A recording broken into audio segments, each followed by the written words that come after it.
Welcome to Kenton Teaches. Enjoy the video. You open Threads and sign in so your profile and contacts sync. Start immediately by tapping the plus or message icon.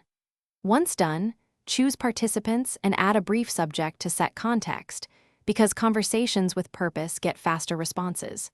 You should preview recipients and privacy settings before sending. Make sure to allow notifications so you don't miss replies. This first step gets you into a live conversation quickly and establishes who's involved and what outcome you want. You'll now compose clear messages. Mix short sentences, emojis, and attachments to convey tone and detail. Once you send, you can edit or delete within the app's time window to correct mistakes, so act quickly when you spot errors. Make sure to reply inline or mention someone to keep context. That prevents lost threads and repeated questions. Use voice notes sparingly for complex explanations, and pin or bookmark important messages so they stay accessible as the conversation grows. You finalize a thread's chat by summarizing decisions and next steps so everyone leaves with clarity.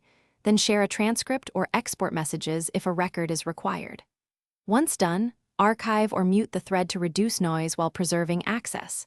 If something goes wrong, messages not sending or missing replies, check your network, app permissions, and that threads is up to date. Clearing cache or reinstalling will often fix persistent issues. If needed, notify participants of any delivery problems so they can